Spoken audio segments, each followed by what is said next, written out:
গেরুয়া হলো ত্যাগের প্রতীক, সহিষ্ণুতার প্রতীক এবং এই গেরুয়া নিয়ে প্রত্যেকটা মানুষেরই কিন্তু অনেক আবেগ জড়িয়ে আছে। গেরুয়া রং কিন্তু শুধুই কোনো রাজনৈতিক দল বা কোনো রাজনীতিকে প্রতীক হিসাবে ব্যবহার করা তা নয়। এই গেরুয়া রঙের সাথে আমাদের প্রত্যেকটা মানুষ, গোটা দেশবাসীর অনেক আবেগ জড়িয়ে আছে। যারা হিন্দু সনাতনী, সেই হিন্দু সনাতনীদের যারা মহারাজ, যারা মহিষী, তারা কিন্তু এই হিন্দু সমাজের প্রত্যেকটা মহারাজরা তারা কিন্তু এই গেরুয়া বসন পরতেন। আমরা ছোটোবেলা থেকে দেখেছি স্বামী বিবেকানন্দকে দেখে তাকে আদর্শ মেনে তার বই পড়ে আমরা বড় হয়েছি এবং তিনিও ছিলেন সেই স্বামীজি, তিনিও কিন্তু গেরুয়া রঙকে ধারণ করতেন। এই গেরুয়া কিন্তু কোনো ব্যক্তি, কোনো রং বা কোনো রাজনৈতিক দলের রং তা কিন্তু নয়। এই গেরুয়া প্রত্যেকটা মানুষ, প্রত্যেকটা ভারতবাসীর সাথে জড়িত। আমরা কথা বলবো, আমাদের সঙ্গে আজকে আছেন অভিনেত্রী, বিশিষ্ট অভিনেত্রী এবং বিজেপি নেত্রী পাপিয়া অধিকারী। পাপিয়াদি নমস্কার। আজকে গেরুয়া নিয়েই আমরা শুরু করলাম। আমাদের যে জাতীয় পতাকা, সেই পতাকার ওপরে জলজল করে কিন্তু এই গেরুয়া রংটা ভাসে। কিন্তু এখানেই প্রশ্ন, এই গেরুয়া রং নিয়ে কেউ এত বিরক্ত কেন? গেরুয়া রং শুনলেই এত রেগে যায় কেন? পাগল পাগল পাগল, দাঁড়াও, তোমাকে আগে একটা এই গেরুয়া বসন, এটা গেরুয়া গামছা একটি, এই তোমাকে আমি পড়ালাম। হ্যাঁ, গেরুয়া তো সংযম, ত্যাগ, আরও আত্মানুসন্ধান, এইসবের প্রতীক। এবং তুমি এক্ষুনি স্বামীজির কথা বললেন, স্বামীজির মতো বহু মানুষ যাদের নাম সাধু সন্ত, তারা না এই পাহাড়ের উপরে, পাহাড়ের খাঁজে সমুদ্রের ধারে তুমি দেখতে পাবে ওরা খাঁজে বসে রয়েছে গেরুয়া বসন পরে। For what? কিসের জন্য? একবারও মনে হয় না যে এই সব মানুষগুলো এত হাজারে লাখে আমাদের ভারতবর্ষে এবং সারা পৃথিবী জুড়ে তারা আত্মানুসন্ধান করছে। এই যে ধরো তোমার পরিচয় কিন্তু দৈহিক পরিচয়, তুমি দীপান্বিতা, আর তোমার একটা অনন্ত পরিচয় আছে যে অনন্তর সঙ্গে যুক্ত। সেই পরিচয়টা মানুষ যখন জানতে পারবে, ওরা সেই আত্মানুসন্ধানের পথে রয়েছে। ওই গেরুয়া বসন পরে, মানে ত্যাগ। কী হয়, ওই আমাদের মানুষ আর পশুর মধ্যে একটা তফাৎ আছে। পশুরা কি করে? খায় দায়, ঘুমোয়, মৈথুন করে, ব্যাস, নো প্যাশন, নাথিং।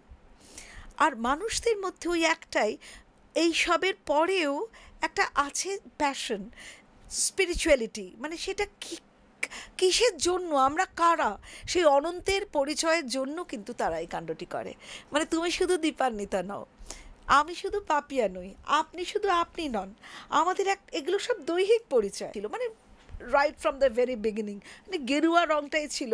মানে গাছের ছাল থেকে ওরা তো ওইখান থেকে তো বস্ত্র তৈরি হতো, তো তুমি দেখবে ওই গেরুয়া রংটা।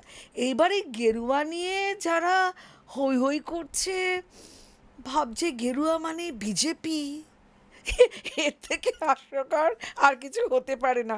গেরুয়া মানে বিজেপি, গেরুয়া মানে ত্যাগ, তিতিক্ষা, সংযম, নিরাসক্তি, এই সব কিছু মিলিয়ে তার প্রতীক হচ্ছে গেরুয়া।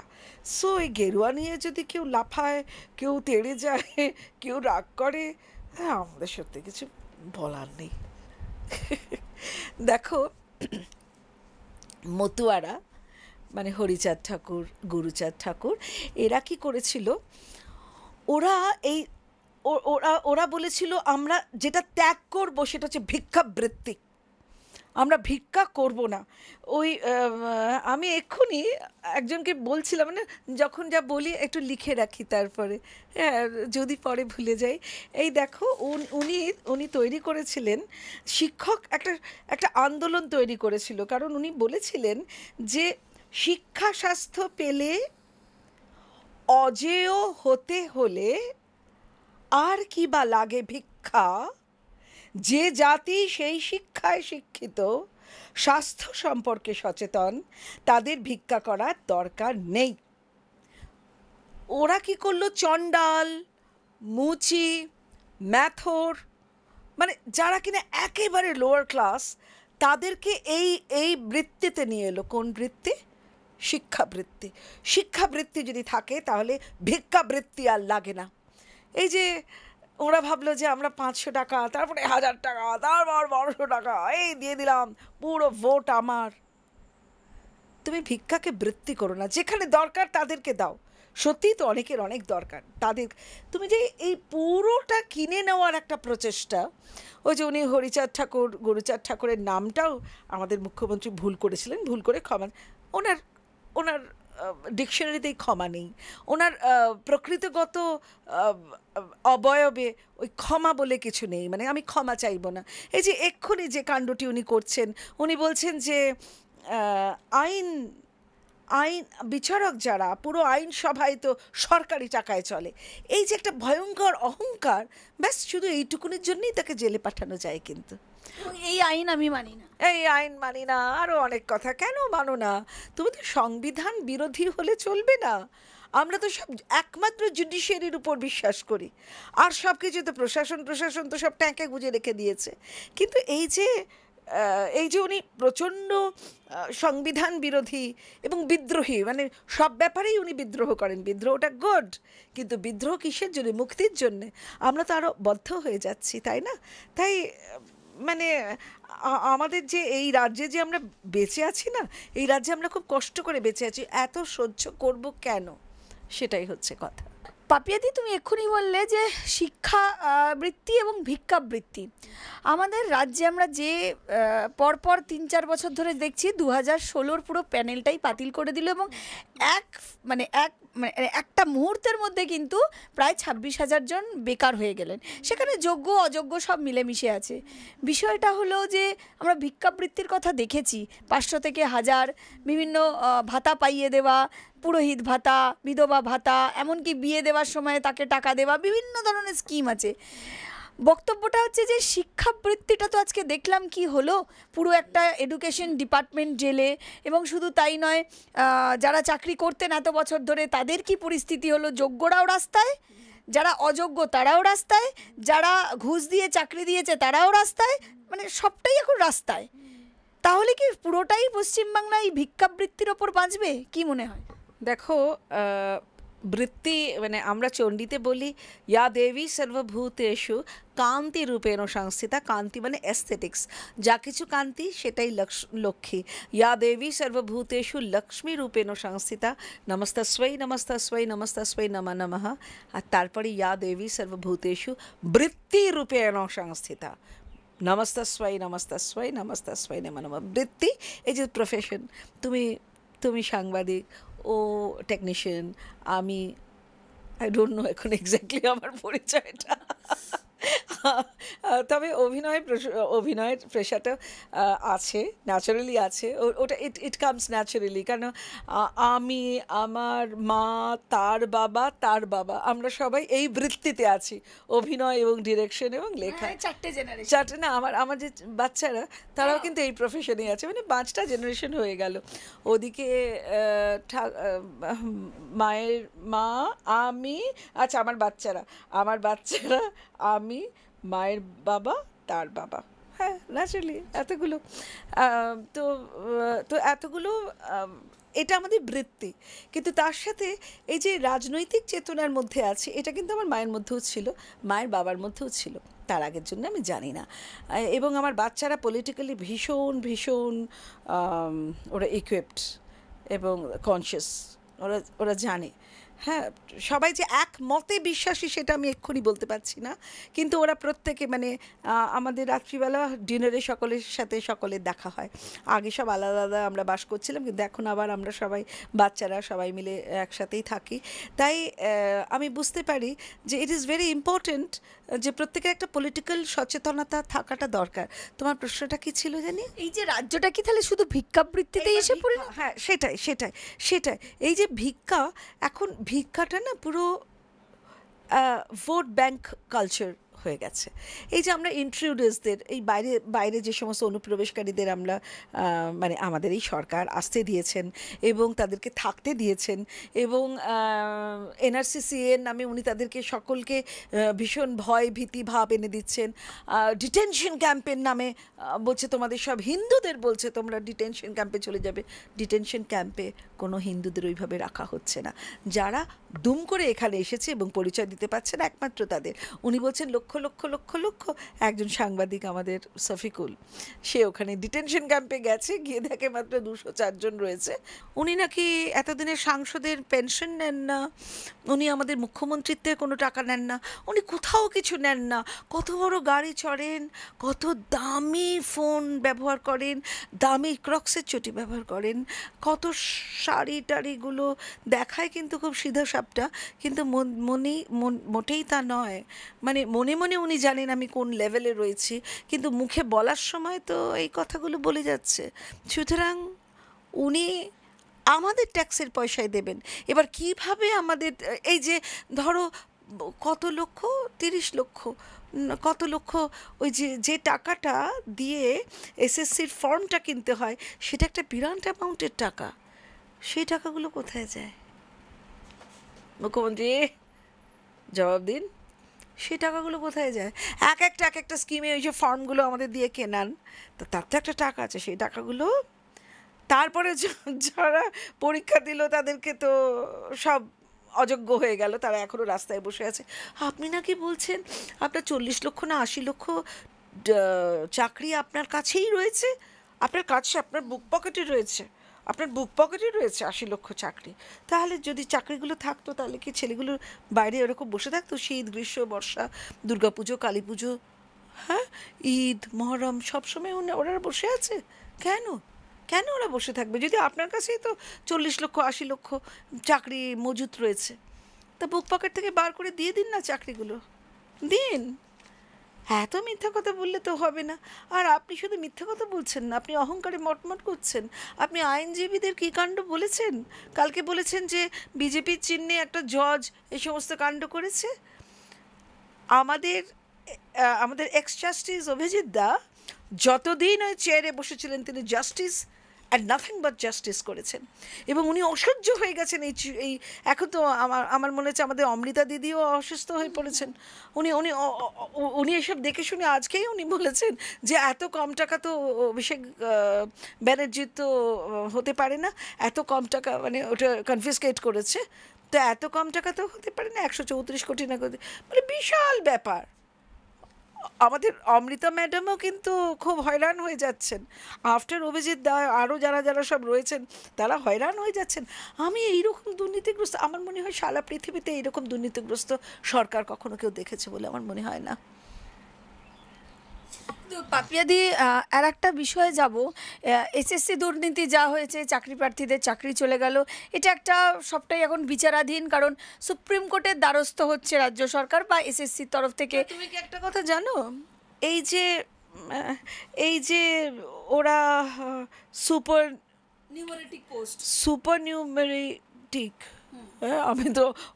আমি তো এত এইসব শব্দগুলো জানি না। তো ওই যে এক্সট্রা পদ যেটা তৈরি হয়েছে সেটা কিন্তু তৈরি করা যায় না। এক্সট্রা পদ মানে যাদেরকে ওরা চাকরি বিক্রি করেছেন, তাদেরকে চাকরিটা সিকিউর করবার জন্য ওই অতিরিক্ত পদটা ওরা ক্রিয়েট করেছিল। সেটা মন্ত্রিসভা থেকে পাস হয়েছে। এবার মন্ত্রিসভার ক্যাবিনেট তো সকলে থাকেন, এবং যার মন্ত্রক, কার মন্ত্রক? ব্রাত্যের মন্ত্রক। ব্রাত্য বসু আমাদের তখন কিন্তু শিক্ষামন্ত্রী ছিলেন, কারণ পার্থ চট্টোপাধ্যায় জেলে। হ্যাঁ, এই তো কিছুদিন আগে। তো ওই ব্রাত্যর প্রথমে এই প্রপোজালটা, এবার প্রপোজালটা কে করেছিল? এই ভয়ানক দুষ্টু বুদ্ধিটা কার মাথা থেকে বেরিয়েছিল? ভোট ব্যাংকের জন্য কার মাথা থেকে বেরিয়েছিল? তিনি জানান মুখ্যমন্ত্রীকে।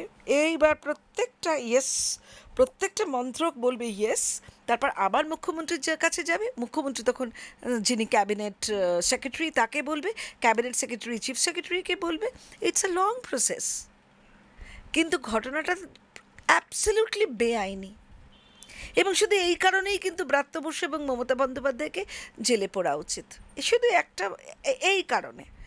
ওরা গিয়ে ওদের নিজেদের ডাকুক, কিংবা কিংবা গ্রেপ্তার করে তারা বলুক যে হ্যাঁ এই কারণে আমরা করেছি। মানে বিবিধভাবে দুর্নীতি করেছে। এরকম হতে পারে? তাদেরকে 30 লক্ষ 25 লক্ষ 20 লক্ষ টাকা দিয়ে তাদের চাকরি কিনেছে, এবং সেই সব টাকাগুলো কোথায় ঢুকে আছে?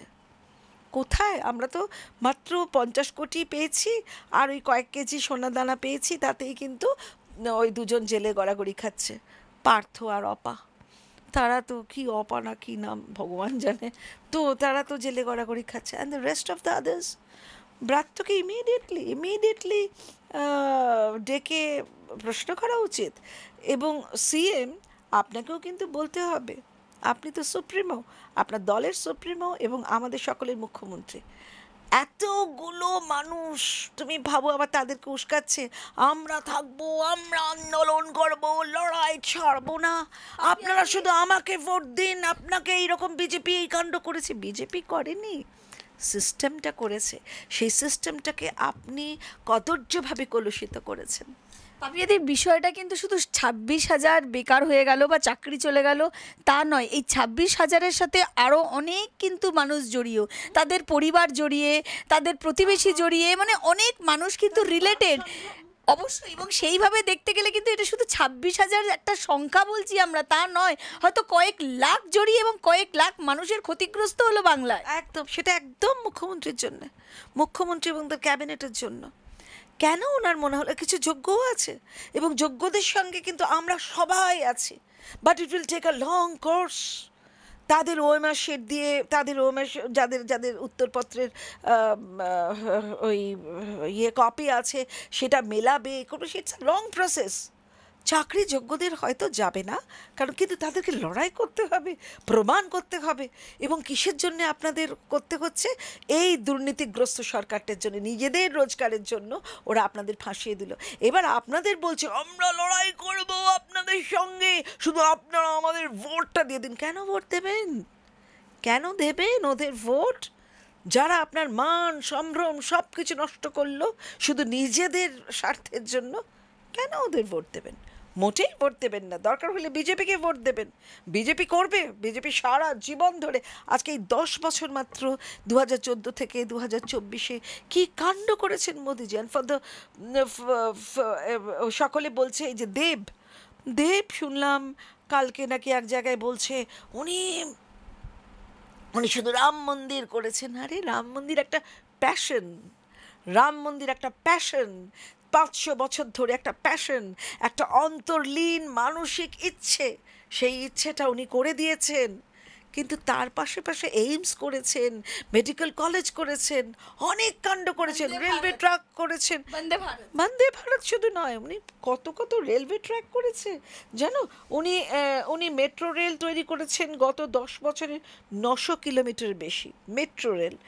তারপরে তো এমনি রেলের কথাই আসছে।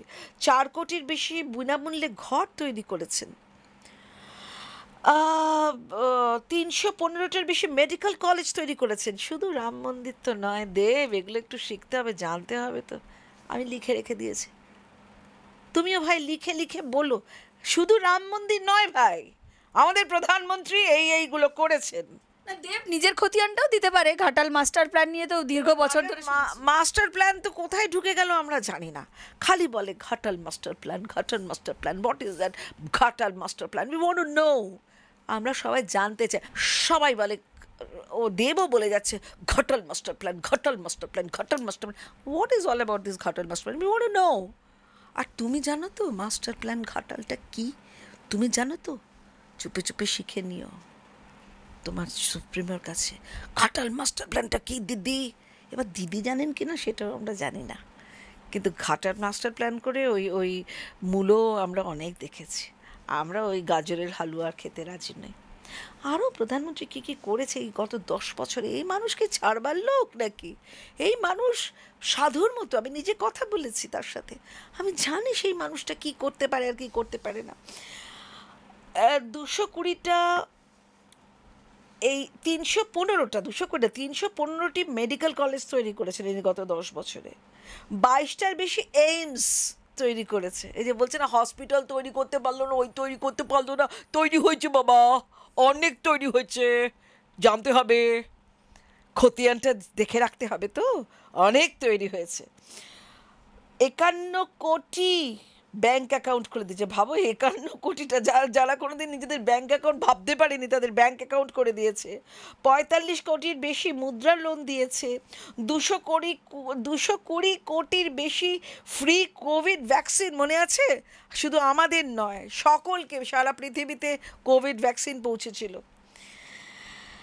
11 কোটির বেশি ঘরে ফ্রি পাইপলাইন ওয়াটার কানেকশনস করে দিয়েছে। এই সেদিনকে সায়নীকে যা জিজ্ঞেস করেছে যাদবপুরের লোক, আমরা জল পাই না, জল পাই না, সায়নী হঠাৎ ওই আমাদের যে স্কিমের পাইপলাইন দেখে বলছে এই তো আমাদের দিদি করে দিয়েছে, আমাদের দিদি করে, ঘরে ঘরে জল চলে যাবে, ঘরে ঘরে। আরে ঘর ঘর পানি, তো এটা আমাদের মোদিজি স্কিম, লক্ষ কোটি টাকা দিচ্ছে সারা ইন্ডিয়ায়, আমাদের এখানেও দিয়েছে, সেগুলো নিজেদের নামে চালিয়ে দিচ্ছে। মানে তুমি ভাবো, এই জামাটা আমি তোমাকে দিয়েছি, তুমি তো বলবে যে এই জামাটা আমি তোমাকে দিয়েছি, তুমি বলছো এটা আমি না, এটা আমার, এটা আমার। এর থেকে হাস্য করার কিছু হতে পারে? মানে হোয়াট আ জোক, মানে এই সরকারের সবটাই জোক। ও যে কি একটা শর্মা, কপিল শর্মা কমেডি শো। আমি মনে হচ্ছে এই রচনার কথা শুনে অন্যান্য আরও কি সুজাতা বলে খাঁড়া নাকি, তার কথা শুনে সুজাতা মণ্ডল, সুজাতা মণ্ডল, হ্যাঁ সুজাতা মণ্ডল, এরা কারা? এদের কথা শুনে আরো অন্যান্য আরো অনেকে, এদের কথায় আমি পড়ে যাচ্ছি, কারণ এরা কারা, তার থেকেও বড় কারা যিনি, মানে আমাদের একদম সম্মানীয় মাননীয় মুখ্যমন্ত্রী, তিনি বলছেন আমি মোদি বাবু আর বলবো না, প্রচার বাবু বলবো। মানে তিনি স্টেজে ঘুরে ঘুরে বলছেন মোদি বাবু নয়, প্রচার বাবু, ওই প্রচার বাবু এলেন বলে তিনি কিছুটাই বিদ্রুপ সহকারে বলছেন। কি বলবেন? প্রচার বাবু নাম দিয়েছেন আমাদের মাননীয় প্রধানমন্ত্রীজিকে। হ্যাঁ ঠিক বলেছেন, আমিও তো প্রোপাগ্যান্ডিস্ট, আমিও কিন্তু মোদির প্রচার করছি এখানে বসে। মোদিজি আমাদের লাভিং অনারেবল প্রাইম মিনিস্টার, আমরা কিন্তু তার প্রচার করছি। And I don't feel ashamed to say that I am the propagandist. আমি প্রোপাগ্যান্ডা করছি তার, কারণ আমি দেখেছি গত 10 বছর উনি কী করেছেন, এবং তিনি তার কাজ প্রচার করেন না। মুশকিলটা হচ্ছে উনি তার কাজ প্রচার করেন না, কিন্তু করতে হচ্ছে এখন। আমরা বলেছি sir you please declare what you have done. তিনি সাধুর মতো তিনি কাজ করেন, চুপ করে থাকেন। এখন তো ভোটের আগে তো আমরা সবাই মিলে তার সম্বন্ধে বলবো। And we are all propagandists. আমরা যারা রয়েছি ভারতীয় জনতা পার্টির সোলজার্স, আমরা মনে করি একটা বিশাল যুদ্ধ হচ্ছে, লড়াই হচ্ছে অসতের বিরুদ্ধে, and we are the soldiers. আমরা সেই নির্ভীক সেনানী। আপনারা আমাদের যতই মারবার চেষ্টা করুন, আমরা কিন্তু এখন আর ভয় পাবো না। আরও কী করেছে তোমাকে বললে তো রাত খাবার হয়ে যাবে। উনি এই 10 বছরে এত কাণ্ড করেছেন। 220 কোটির বেশি ফ্রি কোভিড ভ্যাকসিন দিয়েছেন। 11 কোটির বেশি ঘরে ফ্রি পাইপলাইন, ওই জলে খাবার জলের কানেকশন করেছে। 10,000-এর বেশি জনঔষধি কেন্দ্র করেছেন, আর আরও হাজার করেছেন, কত বলবো। আর এই যে রেলওয়ে, আমাদের অশ্বিনী বৈষ্ণব, আমাদের রেলওয়ে মিনিস্টার, তিনি জানিয়েছেন যে 2014 থেকে 2024 এত কাজ হয়েছে রেলের উন্নয়নের প্রসারে, যে রেল নিজের ক্ষমতায় সকলকে নিশ্চিত, মানে ওই যে বলে না, এই আমার টিকিটটা কনফার্ম নয়, আমার টিকিটটা ওয়েটিং। আগামীতে আর কোনো ওয়েটিং থাকবে না, কারণ এত রেল ট্র্যাকস থাকবে এবং এত রেল থাকবে। এটা মোদির গ্যারেন্টি। ওই যে বলে না মোদির গ্যারেন্টি, উনিও শুনে বললেন এটা আমার গ্যারেন্টি, না না না না না, মোদির গ্যারেন্টির সাথে কারোর গ্যারেন্টির কোনো রকম মিলমিশ নেই, মানে কম্পেয়ারই করতে পারবেন না।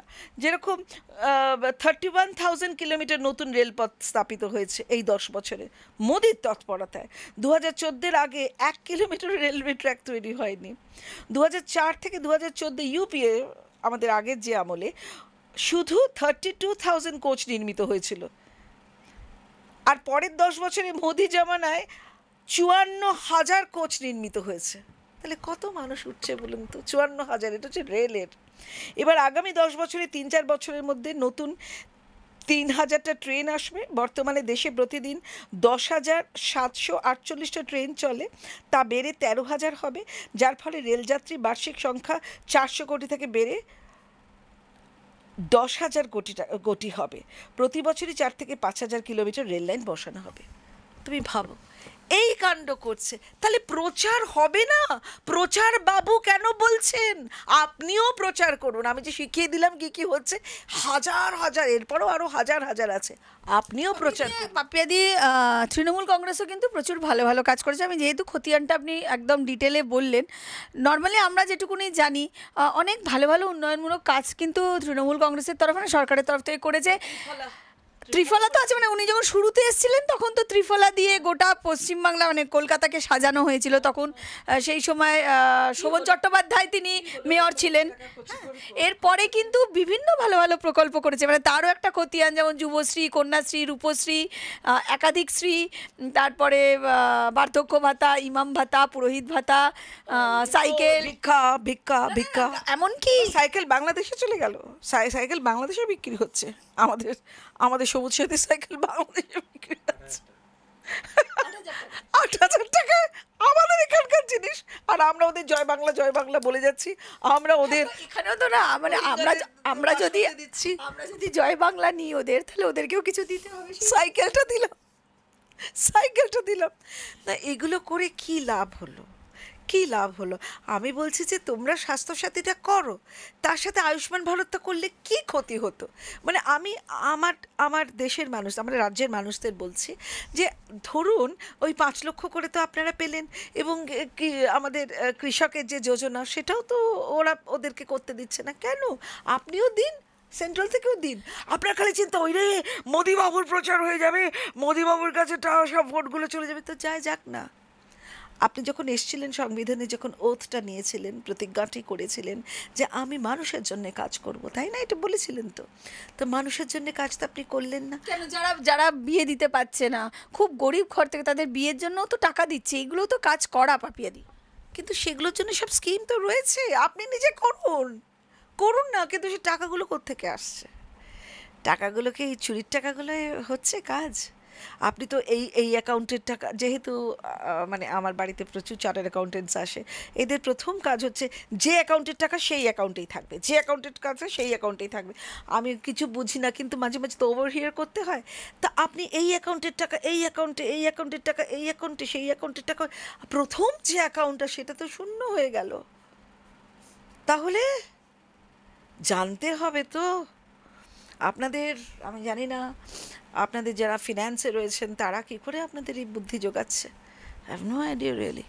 পাপিয়াদি, একটা সময় তুমি দক্ষতা নিয়ে অভিনয় করে গেছো, মানে এখনও অভিনয় করছো, কিন্তু একদম ইয়াং এজের কথা বলছি, মানে যেই সময় শতাব্দী একদম সুপারস্টার, মানে হিরোইন, দক্ষতার সহকারে তাদের সাথে সঙ্গ মিলিয়ে অভিনয় করতে। এবং সেই তোমার যারা সহকর্মী ছিল অনেকেই কিন্তু এখন তৃণমূলের প্রার্থী, যেমন শতাব্দী আছে, জুন মালিয়া আছে, এদিকে নতুন আমাদের প্রার্থী এলো রচনা বন্দ্যোপাধ্যায়। হ্যাঁ, তো কি বলবেন, মানে এদের যে, যেমন আজকেই সম্প্রতি শতাব্দী রায় তারই দলের এক কর্মীকে ইডিয়েট বললেন, কোট আনকোট ইডিয়েট বললেন, মেজাজ হারালেন। রচনাকে আমরা দেখছি বিভিন্ন জায়গায় যাচ্ছেন, খুব মিষ্টি করে হাসছেন, সুন্দর করে, এবং নানা রকম শরীর চর্চা, এই গরমে কি খাবেন, নানা রকম টিপস দিচ্ছেন তিনি, এবং চারিদিকে এত উন্নয়নের শুধু ধোঁয়া দেখছেন। এই যে বিষয়গুলো, এবং আরেকটি বিষয় ভাষা সংস্কৃতি, যে ভাষায় এসে দাঁড়িয়েছে রাজনীতিতে, আমরা সেটা ওপর থেকে সুপ্রিমো থেকে শুরু করে একদম সব গ্রেডেরই বলছি, সেটা এমপি, এমএলএ, তারপরে কাউন্সিলর, লোকাল পাড়ার দাদা, পাড়ার নেতা, এই যে ভাষা, কি বলবে? মানে আমি একদম ছোট করে, মানে প্রশ্নটা বড়, ছোট করে বলো। মানে এটা পুরো কপিল শর্মা কমেডি শো, সবাই যা বলতে শুরু করে দিয়েছে। আর এই প্রচণ্ড গরমের মধ্যে কেউ মুখ্যমন্ত্রী পুরুষাঙ্গের কথা বলছে, তার একজন এমপি, মানে যিনি এক্সপেলড, যাকে তাড়িয়ে দেওয়া হয়েছে, সে আবার এই প্রচণ্ড গরমে উনি যৌনগন্ধি কথাবার্তা বলছেন, আমরা বুঝতে পারছি না। তারপরে আরেকজন বলছে ধোঁয়া, একজন বলছে গরুর রচনা, হ্যাঁ, দই খাওয়ার কথা, এ, এ, আরও সব নানা ধরনের কথা বলছে। দেব বলছে যে রাম মন্দির ছাড়া কিছুই করেনি বিজেপি, তার জন্য এই এই এত লম্বা একটা কথা বললাম, এত লম্বা লিস্ট, মোটামুটি যতটুকুন সম্ভব ততটুকুন দিলাম, হাজার হাজার লিস্ট। কিন্তু এই কথাগুলো যে বলছে না, সেগুলো আমাদের আমাদের বাংলা জাতের লজ্জা হয়ে যাচ্ছে, জাতের লজ্জা। আমরা এ ধরনের বাঙালি ইন্টেলেকচুয়ালি এত হীনমন্যতায় ভুগবে, এত হীন করে দেবে, এত নীচ করে দেবে, সেটা কখনো ভাবিনি আমরা। একেবারে যাচ্ছে তাই ভাবে আমাদের বাঙালির জাতকে ওরা নিচে নামিয়ে আনছে। আমি বুঝতে পারছি না, সবাই মিলে এই কাণ্ডটি করবে যারা একসাথে যারা অভিনয় করতাম। ওদিকে চিরঞ্জিত বলেছেন যে সন্দেশখালির মেয়েদের, এতগুলো মেয়েদের একসাথে এরকম ধর্ষণ হতে পারে নাকি, নাকি নাকি ভগবান না করুন যদি আমাদের ঘরে এসব হতো তাহলে কি হতো নাকি? একটু ভাবলেন না? মানুষগুলোকে তো বিশ্বাস করতে হবে। ওই মেয়েগুলো পেছনে ঠিক পিঠ ঠেকতে ঠেকতে কোথায় শূন্যের মধ্যে হারিয়ে গেছে। তারা ভালো করে দাঁড়াতে ভুলে গেছিল।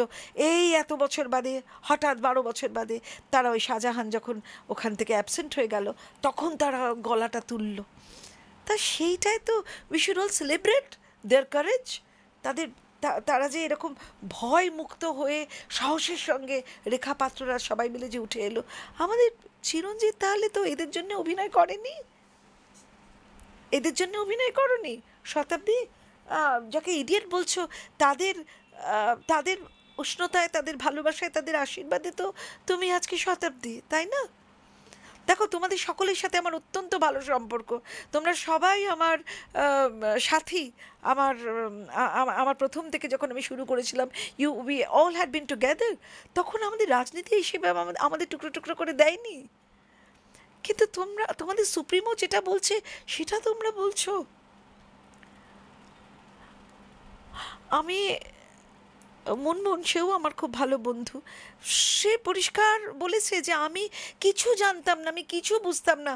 আমাকে একটা টিউবওয়েল করে দিতে বলেছিল, আমি করে দিয়েছি। একটা শ্মশান নাকি সেটাও করে দিই। আমাকে তারপরে আমার সাথে কেউ কোনো যোগাযোগ রাখতো না, আমি কিছু জানিও না, স্ট্রেট অ্যাওয়ে বলেছে। দূরদর্শনের একটি একটি ইন্টারভিউয়ে পরিষ্কার বলেছে, বলে আমি আমি জানতামই না কিছু, আমি জানিও না। সুতরাং এই না জানা, অজানা, একদম পলিটিক্স থেকে একেবারে, এগুলো তো ছ্যাবলামি না এই পলিটিক্সটা। আমি সংসদে দাঁড়িয়ে একটুখানি ছবি তুললাম, হ্যাঁ, সাদা অ্যান্ড ব্লু জিন্স পরে, আমি ভাবলাম যে খুব একটা কেউকেটো হয়ে গেলাম। কী করেছে মিমি চক্রবর্তী সমাজের জন্য? আমি বলছি এরা সংসদ হওয়ার আগে এরা সমাজের জন্যে কী করেছে? শুধু নিজে পয়সা রোজগার করেছে, পার্টি করেছে, নিজেদের পরিবারের জন্য করেছে, আর কারোর জন্যে কোনো রকম কিচ্ছু দায় নেই। যেমন এই যে এরা বলছে, কি নাম, এসএসসির চেয়ারম্যান বলছে যে এর দায়, ওর দায়, আমি কেন দায় নেব, আমি এই করব। কোনো দায় নেই, শুধু আমি, আমি এবং আমি, এই 3 জনের সংসার। তা বললে কি করে হবে? দিস ইজ, মানে এই যে মুখ্যমন্ত্রী বলতো না আমি গুন্ডা দমন করতে পারি, এই সমস্ত গুন্ডাদের দিয়ে, এই সমস্ত আনসোশ্যাল এলিমেন্টসের নিয়ে একজনের জনপ্রিয়তাকে ক্রেডিট করে বাকি সবটাই সে কিছু জানে না। আমি আরও নাম করতে চাই না, এখন নেই। সে 5 কোটি টাকা করে যে ওরা পায় এমপি ল্যাডে, বলে আমি জানিও না, আমাকে সই করে দিতে হতো, আমি সই করে দিয়েছি, ব্যাস। সে টাকাগুলো কোথায় গেছে? শুধু একটা টিউবওয়েল করে দিলাম, আর কিছু করলাম না, শুধু এই করে দিলাম, এবং তারা সত্যি কিছু জানে না। আমি আমার ক্ল্যানকে কিন্তু এতটুকু, আমি তাদের নিশ্চয়ই দোষ দেব যে তোমরা ভুল দলে গেছো, কিন্তু আর আমি কিছু বলতে পারি না তাদেরকে। তাদেরকে এই বলে দিয়েছে যে তুমি এটা সই করো, বাকিটা আমাদের লোক দেখে নেবে। তারাই দেখে নিয়েছে। আর জনপ্রিয়তার জন্যে টিকিটগুলো, টিকিটটা দেওয়া হয়েছে ভোটটা নেওয়ার জন্যে, ভোটটা নিয়েছে, ভোটটা পেয়েছে, পাপিয়াদি, কাঞ্চন মল্লিকের বিয়ে হলো এবং আমরা দেখলাম প্রচুর ট্রোল, মিম, অনেক কিছু ঘটলো, কিন্তু তাকে খুঁজে পাওয়াও যাচ্ছিল না। আবার তিনি রাজনীতিতে ফিরেছেন, তিনি উত্তরপাড়ার বিধায়ক। কিন্তু বিষয় হচ্ছে, যিনি দাঁড়িয়েছেন শ্রীরামপুর থেকে, কল্যাণ বন্দ্যোপাধ্যায়, তিনি কিন্তু তার প্রচারে কাঞ্চন যেতেই কিন্তু তাকে রীতিমতন সেই প্রচার থেকে নামিয়ে দেওয়া হলো, তাকে প্রচার থেকে বাদ দিয়ে দেওয়া হলো। মানে প্রচারে তিনি যেতে পারবেন না, কি বলবেন? মানে কাঞ্চনের পার্ট ওইখানেই শেষ, কাঞ্চনের পার্ট আর নেই। স্ক্রিপ্ট রাইটার লেখেননি, স্ক্রিপ্ট রাইটার মানে সুপ্রিমো, আর লেখেননি, ওনার পার্টটা ওখানে শেষ হয়ে গেছে। তাহলে যার পার্ট শেষ হয়ে গেছে, সে একটা সিনের মধ্যে ধরো স্ক্রিপ্ট রাইটার পার্টটা এত অবধি, এইখানে খড়ি পায়, ফুল স্টপ, আর পার্টটা নেই। আর এইসব এদেরকে তো নেওয়া, তো পার্টগুলো দেওয়া হয়, এবার তোমার দরকার নেই, তুমি নিজের মতো কাজ করো, সব কিছু করো ঠরো, আর বাকিটা তো আমরা সামনে নেব। সে তোমাদের এমপি ল্যাডের টাকা থেকে শুরু হয়ে যা কিছু সব আমরা ছাড়া আর কেউ না। তোমরা তোমাদের পার্টটা করে, তোমরা আমাকে টিকিটটা দিয়েছিলাম তোমাদের, তুমি আমাদের ভিক্টরিটা দিয়ে দিয়েছো, এবার তোমরা তোমাদের মতো কাজ করো। তোর পার্টটা তো শেষ হয়ে গেছে। কাঞ্চন বিয়ে করুক বা না করুক সেটা তো অন্য কথা। আর কল্যাণবাবু অত্যন্ত অভব্য মানুষ। প্রথম কথা, শিল্পীকে অপমান করার তার কোনো অধিকার নেই, সে তো আসলে শিল্পী। দেখো, আমি কিন্তু কাঞ্চন আমার কেউ লাগে না, কাঞ্চনের থিয়েটার বা ইয়ের মারফত আমি ওকে খুব ভালো চিনি, হ্যাঁ। এবং সে বিয়ে করেছিল পিঙ্কি, আমাদের অত্যন্ত স্নেহের একটি মেয়ে, শাবদির নাতনি, তাকে বিয়ে করেছিল। তো যাই হোক, সেসব তার নিজের পার্সোনাল লাইফের কথা আমি কিছু বলছি না, কিন্তু আফটারঅল সে তো সে একজন শিল্পী, এবং যেমন তেমন শিল্পী নয়, ভালো শিল্পী। কাঞ্চনে তুমি মানে কাঞ্চন, শুভাশিস, ভানু জেঠুর মতো ইংরেজি, এত ভালো ইংরেজি জানার লোক আমি খুব কম দেখেছি। ইংরেজিতে বইও লিখেছে। এরা না, মানে এই যারা কমেডি আর্টিস্ট থাকে, চিনুদা, তাদের শিল্পবোধ একটা অন্যরকম, মানে পজ, এই যে ওরা ওরা আমিও অনেক ভালো কমেডি অ্যাক্টিং করি, তো পজ আমরা, বাট উই নেভার স্টপ। আমরা পজ নিই কিন্তু স্টপ করি না। তো কাঞ্চন একটা খুব ভুল কাজ করেছে, একটা ভুল জায়গায় গেছে, একটা ভুল দলে গেছে, কারণ জানে যে এখান থেকে গেলে তো আমি জিততে পারবোই, তারপরে আমার নাম একটা বিধায়ক হয়ে যাবে। এসব ভুল হয়েছে, দেব যে ভুলটা বারবার করছে, এমপি হওয়াটা বড় কথা নয়, তোমার প্রত্যেকটা মানুষের কাছ থেকে সমীহ সম্ভ্রম আদায় করে রাখাটা এবং সেটা জারিয়ে রাখাটা ইজ ভেরি ইম্পর্ট্যান্ট। তা কাঞ্চন বুঝতে পারেনি যে ওর ওর ওর পার্টটা ওইখানেই লেখা শেষ হয়ে গেছে, আর ওর পার্টটা এগোবে না আনটিল অ্যান্ড আনলেস অন্য কোনো কিছু আসে, তখন আবার নতুন করে একটা চরিত্র, সে পুরনো চরিত্রটা আবার নতুন করে ঢোকে আমাদের স্ক্রিপ্টে হয়, কিন্তু এই স্ক্রিপ্টে এখানে শেষ হয়ে গেছে। আর এটা অভব্য ওই কল্যাণবাবুর প্রচারে ওর যাওয়ার দরকারটাই বা কী ছিল? এই যে ভুল দলে গিয়ে ভুল ডিসিশন নিয়ে নিচ্ছে না, এইটা কাঞ্চনের একটু ভুল হয়ে যাচ্ছে। কিন্তু অভিনেতা হিসেবে আমি কল্যাণবাবুকে বলছি, এবার কল্যাণবাবু, সে তো একজন শিল্পী, তার পারিবারিক জীবনে সে যাই করুক না, সেটা তো পার্সোনাল ব্যাপার। আপনার পারিবারিক জীবনে কি কম গোলমাল আছে? আপনাকে যখন বাংলার মানুষ সহ্য করছে, তখন ওকেও সহ্য করতো, হ্যাঁ? You have no authority, no right to insult or humiliate an actor. Just মানে আমার কিছু বলার নেই। তবে তৃণমূলে হয় না কি, এমন একটা পার্টি না, সেখানে সব কিছুই হয়। এটা কিন্তু, আর যাই হোক, ভারতীয় জনতা পার্টিতে এসব হতো না, হবেও না, কথা দিলাম। আর যারা আজকে আমাদের এই ইন্টারভিউটা দেখছেন, আমাদের ক্লাউড নেটওয়ার্ক দীপান্বিতার চ্যানেল, তাদের সবাইকে বলছি, আপনাদের আগামীকালও যেমন একটা ভোট আছে, হ্যাঁ, তো 26 তারিখ, আগামীকাল 26 তারিখ, তোমরা এটা কবে রিলিজ দিচ্ছ তো জানি না, 26 তারিখের ভোটেও আপনারা না ঠিকঠাক মানুষকে ভোট দেবেন, ঠিকঠাক দলকে ভোট দেবেন, পদ্মে ছাপ দেবেন, চুপচাপ গিয়ে পদ্ম ফুলে ছাপ দিন। কারণ আমরা we want a new India with our prime minister for the third time, and also আমাদের পশ্চিমবাংলাকেও না আমাদের ভালো করে রাখতে হবে। এই এত মিথ্যে, এত দুর্নীতি, এত কুকথা, এত অশ্রাব্য শব্দচয়ন আমরা সহ্য করতে পারছি না। আমরা বাঙালি, আমরা বঙ্কিমচন্দ্রের জাত, আমরা ঋষি অরবিন্দের জাত, আমরা রবি ঠাকুরের জাত, আমরা জীবনানন্দের জাত, আমরা সুভাষ বোসের জাত, আমরা স্বামীজির জাত, সর্বোপরি আমরা শ্রীরামকৃষ্ণের জাত, শ্রী সারদা মায়ের জাত। আমরা সহ্য করতে পারছি না আমাদের এই অদ্ভুত অবনমন, আমরা সত্যি সহ্য করতে পারছি না। সুতরাং ভোটটা ভালো মতো দেখে শুনে পদ্ম ফুলে দেবেন। একবার দেখুন না কি হয়, 5 বছরের জন্যই তো, হ্যাঁ, একবার দেখুন। Thank you. অসংখ্য ধন্যবাদ পাপিয়াদি, অসংখ্য ধন্যবাদ দর্শক বন্ধুদের যারা এতক্ষণ অনুষ্ঠানটি শুনছিলেন।